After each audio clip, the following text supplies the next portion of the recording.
नाजरीन, तेलंगाना न्यूज़ की खबरों में आपका खैर मकदम है। आइए देखते हैं चंद तफसीलात। మిత్రులారా, 34 సంవత్సరాల క్రితం అక్టోబర్ 19, 1990లో భారతరత్న మాజీ ప్రధానమంత్రి కీర్తిశేషులు రాజీవ్ గాంధీ గారు ఈ దేశంలో కొంతమంది రాజకీయ నాయకులు, రాజకీయ పార్టీలు మతాల మధ్యలో చిచ్చు పెట్టి ప్రజల్ని విభజించే రాజకీయ ప్రయోజనం పొందుతున్న సందర్భంలో ఈ దేశంలో ఉండే కులాలను, మతాలను, ప్రాంతాలను ఏకం చేయాలన్న ఆలోచనతో అక్టోబర్ 2,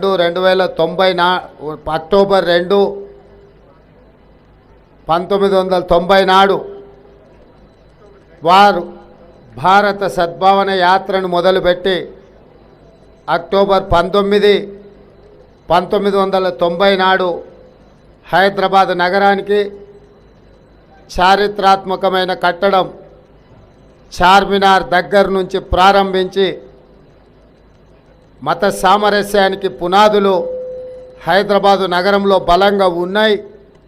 వాటిని కొనసాగించాలని ఈ సద్భావన యాత్ర కార్యక్రమాన్ని వారు చేపట్టడం జరిగింది.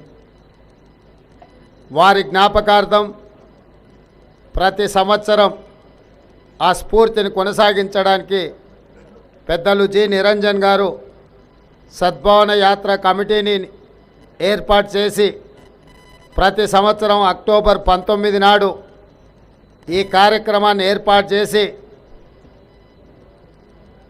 మూల సిద్ధాంతమైన కాంగ్రెస్ విధానాలను ప్రజలకు అందుబాటులోకి తీసుకొచ్చిన వాళ్ళను ఈ వేదిక మీద సన్మానించి వారికి సద్భావన పత్రాన్ని అందించడం ద్వారా ఈ స్ఫూర్తిని కొనసాగించే కార్యక్రమాన్ని వారు తీసుకున్నారు.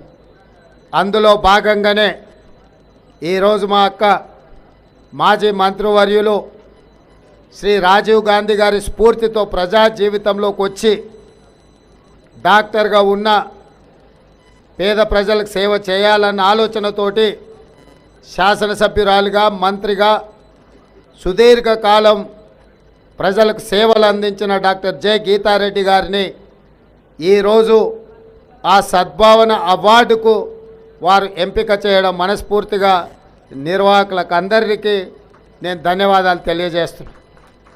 అదేవిధంగా ఈ కార్యక్రమంలో నాతో పాటు పిసిసి అధ్యక్షులు మహేష్ కుమార్ గౌడ్ గారు, మాజీ అధ్యక్షులు వి హనుమంతరావు గారు, మహమ్మద్ అలీ షబ్బీర్ గారు, డాక్టర్ రామచంద్రారెడ్డి గారు, మిగతా ప్రముఖులందరూ కూడా పాల్గొని గీతక్కతో వారికి ఉన్న అనుబంధం, కాంగ్రెస్ పార్టీ ద్వారా వారు చేసిన సేవలు, ఈశ్వరీబాయి గారి కూతురుగా గీతక్క ప్రజలకు అందించిన సేవలని ఈ సందర్భంగా గుర్తు చేసుకోవడం మనందరికీ సంతోషదాయకం.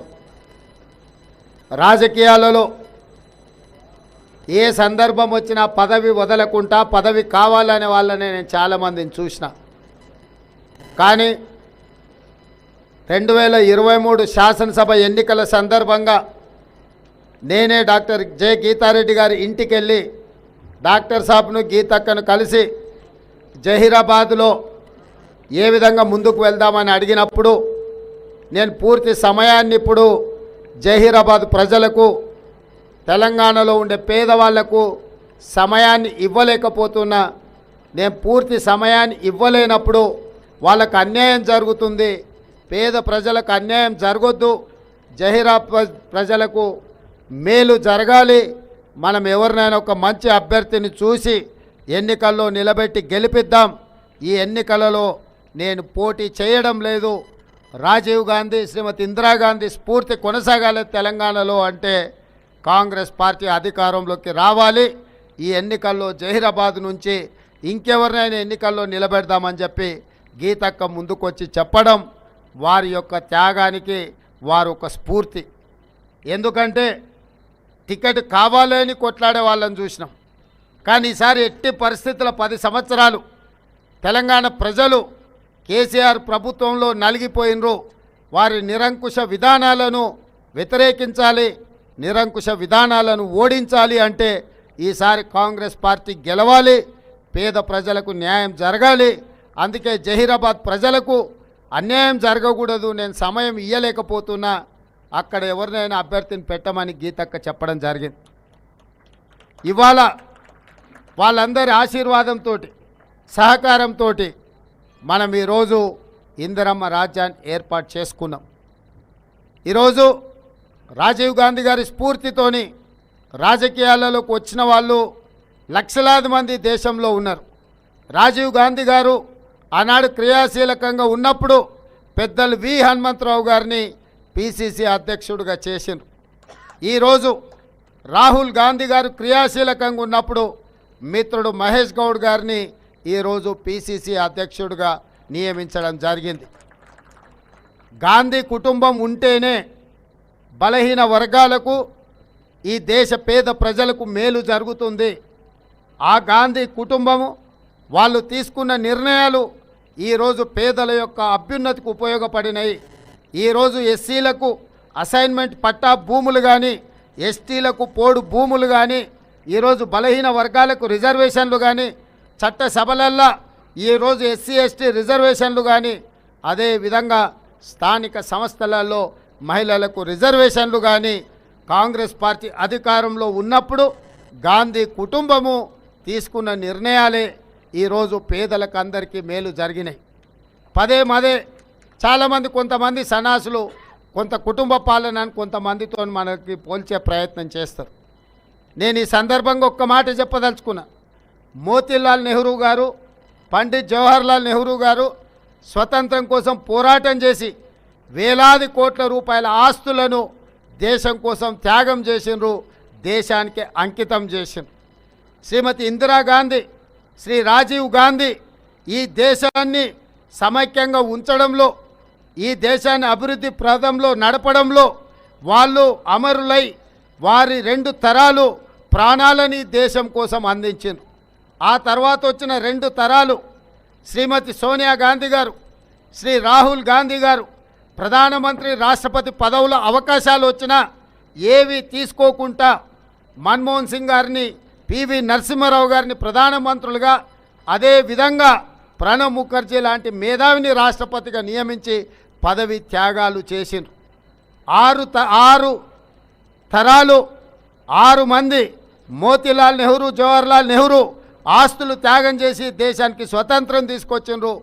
స్వతంత్రం వచ్చిన దేశానికి ఈరోజు ఇందిరాగాంధీ, రాజీవ్ గాంధీ ప్రాణ త్యాగాలు చేసి ఈ దేశాన్ని సమైక్యంగా ఉంచగలిగినారు. ఆ తర్వాతి తరం శ్రీమతి సోనియా గాంధీ, శ్రీ రాహుల్ గాంధీ పదవి త్యాగాలు చేసి పదవుల కోసం కుక్కల్లాగా కొట్లాడుకుంటున్న ఇతర పార్టీలను చూసినాం.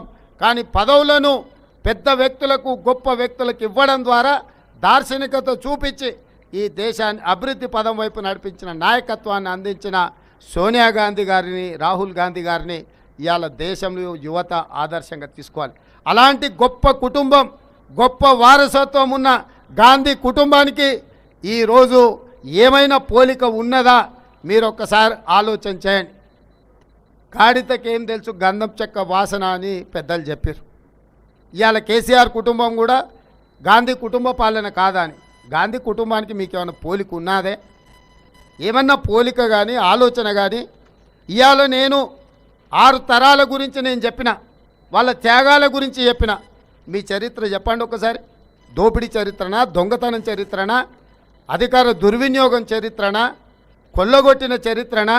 ఇంతకుముందు షబ్బీర్ భాయ్ చెప్పినట్టు రబ్బర్ చెప్పులు లేనోళ్ళు విమానాలలో తిరుగుతుండ్రు అని, హవాయి చెప్పలు వాళ్ళే హవాయి జహాజ్ మే ఘూమ్ రే అని ఇప్పుడే షబ్బీర్ అలీ గారు చెప్పినారు. ఇది మీ చరిత్ర. కాబట్టి ఈరోజు ఈ శ్రీ రాజీవ్ గాంధీ గారి యొక్క స్ఫూర్తిని గీతారెడ్డి గారికి అవార్డు ఇవ్వడం ద్వారా ఈ తెలంగాణ సమాజం అంతా మరొక్కసారి ఈ సద్భావన యాత్రను స్ఫూర్తిగా తీసుకొని రాహుల్ గాంధీ గారు కన్యాకుమారి నుంచి కశ్మీర్ వరకు చేసిన పాదయాత్ర 150 రోజులు, దాదాపుగా 4000 కిలోమీటర్లు కన్యాకుమారి నుంచి కశ్మీర్ వరకు పాదయాత్ర చేసినారు.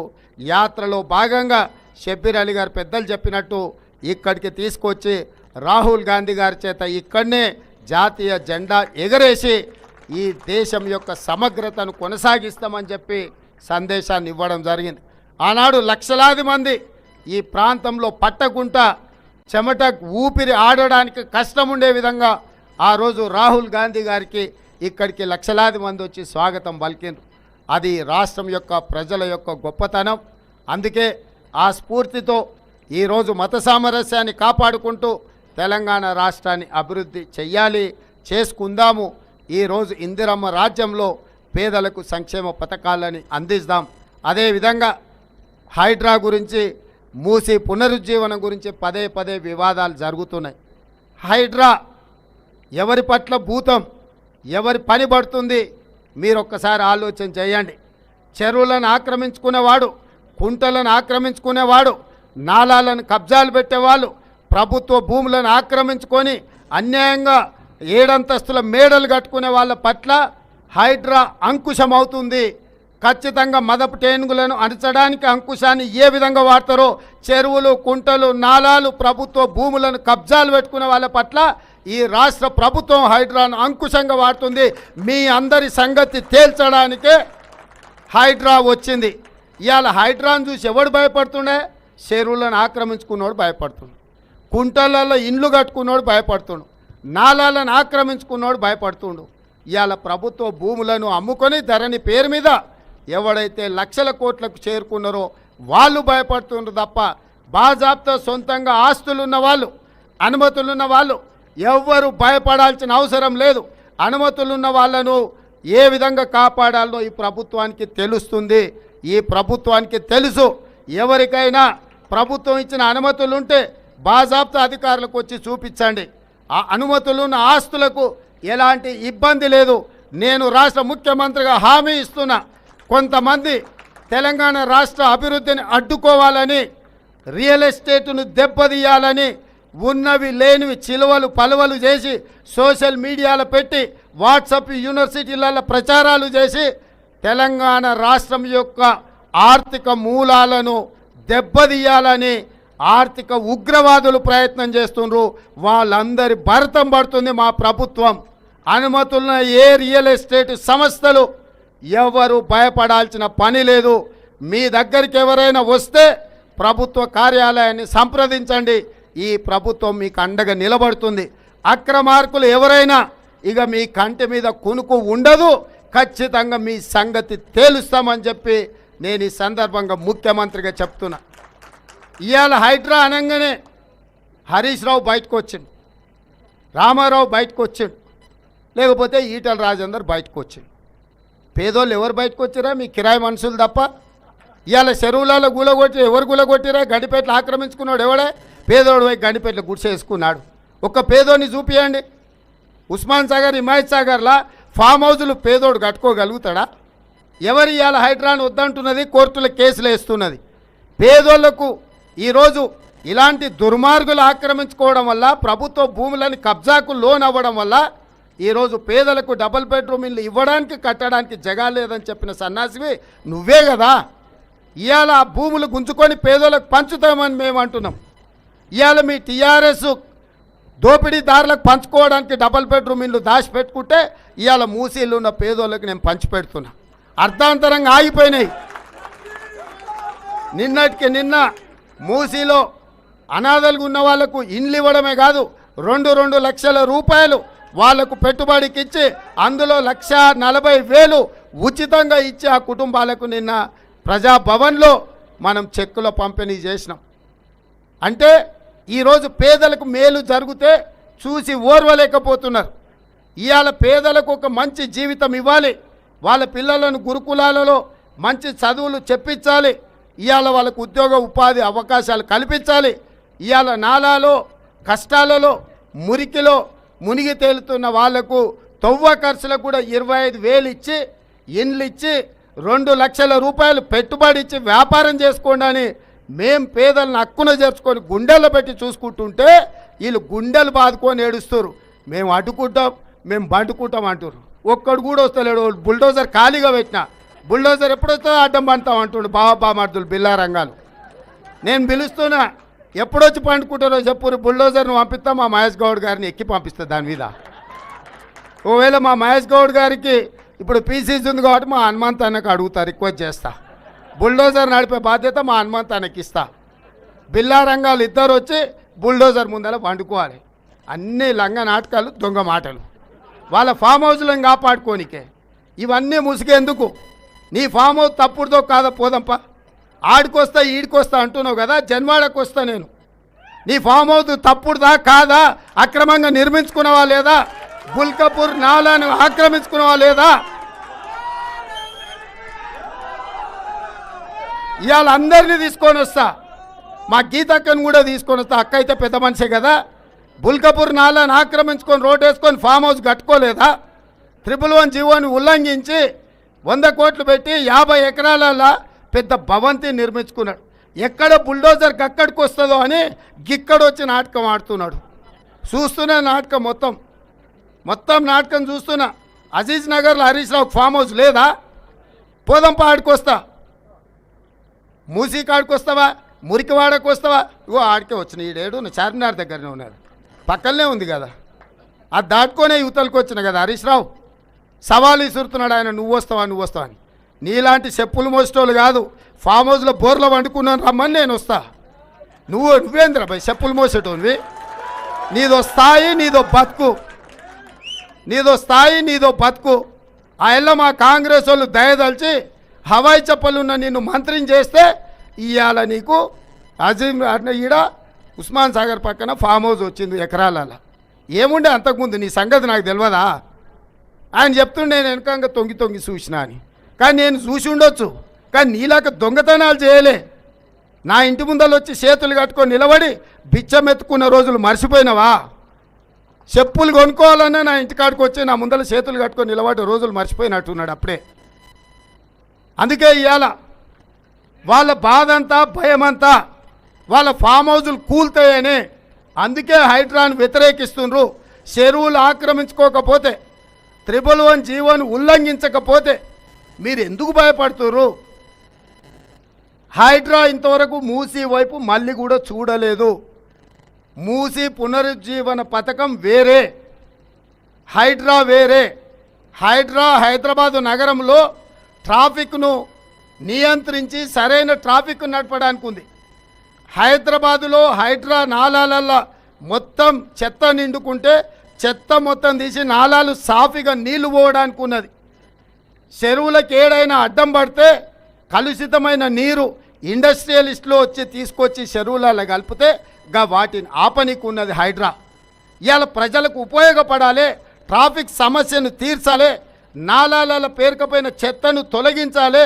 అండర్ గ్రౌండ్ డ్రైనేజీలో 10 ఏళ్ల నుంచి మురికి తీయనందుకు డ్రైనేజ్ మొత్తం రోడ్ల మీద పొర్లుతుంటే ఆ డ్రైనేజీల పేరుకపోయిన చెత్తను తొలగించడానికి ఇవాళ హైడ్రాన్ పెట్టాం. చెరువులలో మీలాకటోళ్ళు ఫామ్ హౌజులు కట్టి మీ డ్రైనేజీ తీసుకొని పోయి గండిపేట ఉస్మాన్ సాగర్లో తాగనిక నీళ్ళలో కలిపిన దుర్మార్గులు ఎంత క్రిమినల్స్ అంటే, కిరాతకులు అంటే, వాడు వాడిన బాత్రూము నీళ్లు మొత్తం గండిపేటలో కలిపితే ఆ నీళ్లు మనం తాగాలనంట. ఈ గాడిదల బల్పు చూడండి అని నేను చెప్పదలుచుకున్నా. గవ్వి గులగొట్టినా నేను. ఇవాళ కూడా చెప్తున్నా, మీ డ్రైనేజ్ నీళ్లు మా తాగునీళ్ళలో కలుపుతున్నారు కదా, మిమ్మల్ని అందరినీ తొక్కుతామని చెప్తున్నా. చెరువులో లేచే మీ బలుపు, మీ అహంకారం, మీ రోత పనులు, మీ డ్రైనేజీ తీసుకొచ్చి ఉస్మాన్ సాగర్ హిమాయత్ సాగర్లో మీరు కలిపితే ఆ నీళ్లు హైదరాబాద్ ప్రజలకు తాగనికి ఇచ్చిర్రు 10 ఏళ్ళు. నేను వచ్చి ఎంబడే ఇట్లాంటి దుర్మార్గమైన పని వీళ్ళని వంగబెట్టి పోలీస్ స్టేషన్లో బట్టలు ఇప్పదీసి కొట్టాలి కానీ చేయలే. ఎందుకంటే బాగుండదులే అని చెప్పి అవి గూలగొట్టినా. ఇక అవి మొదలుపెట్టినది లేదో వచ్చి పేదోళ్ళకి గూలగొడుతున్నారు. ఎంతమంది పేదోళ్ళకి గూలగొట్టినా? ఎక్కడికక్కడ డబుల్ బెడ్రూమ్ ఇల్లు తీసుకున్న వాళ్ళే కూలగొట్టి తలుపులు కిటికీలు అక్కడికి వచ్చిన సామాను వాళ్ళే తీసుకెళ్తారు. ఇంతవరకు ఒక్క పెళ్ళ కూడా మూసిలా మన ప్రభుత్వం గూలగొట్టలే. ఎవరికైతే మంచి వాళ్ళ పిల్లలకు మంచి బడిలో చేర్పించి వాళ్ళకి పెట్టుబడి ఇచ్చి వాళ్ళకి మంచి ఇల్లు ఇచ్చి మంచి జీవన విధానాన్ని ఇచ్చిన వాళ్ళే ఖాళీ చేసారు. వాళ్ళకి ఇంటి తాళాలు ఇచ్చి పండుగ పూట ఖాళీ చేయండి అని మేము అడిగినాం. సంతోషంగా వాళ్ళు అవి తీసుకొని అక్కడికి పోయారు. ఇప్పుడు కూడా నేను చెప్పేది ఒకటే, వాళ్ళ తాపత్రయం ఎంత, వాళ్ళ ఆస్తులను కాపాడుకోవడమే. ఇవాళ నిజంగానే వాళ్ళకి వీళ్ళ పట్ల ప్రేమ ఉంటే ఈరోజు హరీష్ రావుది కేటీఆర్ది ఫామ్ హౌజులు వాళ్ళనే కూలగొట్టమని చెప్పి కూలగొట్టినాకు వచ్చి వీళ్ళతో కొట్లాడు. వీళ్ళని అడ్డం పెట్టుకొని వీళ్ళని రక్షణ కవచంగా పెట్టుకొని వాళ్ళ ఫామ్ హౌజులు కాపాడుకోవాలని సవాల్ చేస్తారు. ఎప్పుడైనా ఒక్కసారి నా ఫామ్ హౌస్ కాడికి రమ్మని సవాల్ చేసిర్రా? మూసీ కాడికి రమ్మని సవాల్ చేస్తారు. ఎందుకంటే ప్రజల దృష్టి అంతా ఇక్కడ మళ్ళించాలని. హరీష్ రావును కేటీఆర్ నేను అడుగుతున్నా, మీ ఫామ్ హౌస్ కాడికి ఎప్పుడు రావాలో చెప్పురా, అందరూ తీసుకొని వస్తాయి. దొంగయా కావా, ఇల్లీగల్ కన్స్ట్రక్షన్ కాదా తేలుద్దాం, నిజ నిర్ధారణ కమిటీ వేపిద్దాం, అన్ని పక్షాలను తీసుకొని పోదాం. అఖిలపక్షం పిలవమంటారు కదా, పిలుద్దాం. సరిగ్గా నీ ఫామ్ హౌస్ కాడనే పెడదాం. బుల్కపూర్ నాలను ఆక్రమించుకున్నవా లేదా, అనుమతి లేకుండా కట్టుకున్నవా లేదా, అజీజ్ నగర్లో హరీష్ రావు కట్టుకున్నాడా లేదా? మొదట మీ 2 ఫామ్ హౌస్ల కాడ నిజ నిర్ధారణ కమిటీని పెట్టి నిజాలను నిగ్గు తేల్చినాక ఏడికైనా పోదాం. మూసీ కాడికి పోదామా, గోసి కాడికి పోదామా, ఏడికైతే ఆడికి పోదాం, మల్లన్న సాగర్ కాడికి పోదామా. ఎంతసేపు ఉన్నా అజీజ్ నగర్లో ఉన్న హరీష్ రావు ఫామ్ హౌజు, జన్వాడలో ఉన్న కేటీఆర్ ఫామ్ హౌజును కాపాడుకోవడానికి మూసీని అడ్డం పెట్టుకొని నాటకాలు ఆడుతున్నారు. మీడియా మిత్రులారా, మీరు అర్థం చేసుకోండి. వాళ్ళ విధానం, వాళ్ళ ఆలోచన పేదోళ్ళని అడ్డం పెట్టుకుంటే తప్ప వాళ్ళ ఫామ్ హౌజులు కాపాడుకోలేని పరిస్థితి. ఏదేమైనా మీడియా మిత్రులకు ఒకటే మాట, KTR Janwada form house, Harish Rao Aziz Nagar form హౌస్కి నిజ నిర్ధారణ కమిటీ పంపిద్దాం.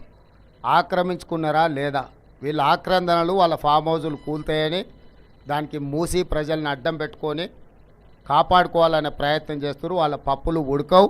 తొందరలోనే ఎవరెవరి మీద ఏం చర్యలు ఉండాలనో ఆ చర్యలు ఉంటాయి. పేదలందరూ నిశ్చింతగా ఉండండి. మూసీలు ఉన్న ప్రజల్ని ఒప్పించకుండా ప్రభుత్వం ఎలాంటి కార్యక్రమాలు చేపట్టదు. మీకు మెరుగైన నష్టపరిహారం ఇవ్వడం, మెరుగైన జీవితాన్ని అందించి తప్పకుండా మీకు ఒక మంచి విధానాన్ని తీసుకొచ్చి ప్రభుత్వం ముందుకు వెళ్తుంది. బోజగుట్ట అదేవిధంగా మా ఫిరోజ్ ఖాన్తో కలిసి ప్రచారంలో అయినప్పుడు బోజగుట్ట పేదలకు కూడా మాట ఇచ్చినాం. తొందరలోనే బోజగుట్ట ప్రజలకు కూడా అక్కడ మేలు జరిగేటట్టు వాళ్ళ ఇండ్ల పట్టాల సమస్యలను కూడా పరిష్కరిస్తామని తెలియజేస్తూ, ఎందుకంటే ఫిరోజ్ ఖాన్ ఇచ్చిన మాట, ప్రభుత్వం ఇచ్చిన మాట, ఫిరోజ్ ఖాన్ వేరు కాదు, కాంగ్రెస్ ప్రభుత్వం వేరు కాదు. వారు ఇచ్చిన మాట తప్పకుండా బోజగుట్ట సమస్యను పరిష్కరిస్తా అని తెలియజేస్తూ మీ అందరి దగ్గర సెలవు తీసుకుంటున్న మిత్రులారా, మరొక్కసారి మా గీతక్కను మనస్ఫూర్తిగా అభినందిస్తున్నా. మీరందరూ పెద్ద ఎత్తున చప్పట్లతోనే గీతక్క సన్మానాన్ని మన అందరం కూడా ఆస్వాదిస్తున్నామని తెలియజేయండి. शर्मा साहब जहाँ भी आइए. సద్భావన కమిటీ మెంబర్స్ దయచేసి వేదికపై రావాల్సిందిగా మనవి. అశోక్ जनगण शुरू करेंगे. जनगण मन अधिनायक जय है भारत भाग्य विधाता, पंजाब सिंध गुजरात मराठा द्राविड़ उत्कल गंगा, विंध्य हिमाचल यमुना गंगा, उच्छल जलधि तरंगा, तब शुभ नामे जागे, तब शुभ आशीष मांगे, गाए तब जय गाथा, जन गण मंगलदायक जय है भारत भाग्य विधाता, जय है जय है जय है जय जय जय जय है. जय हिंद. तमाम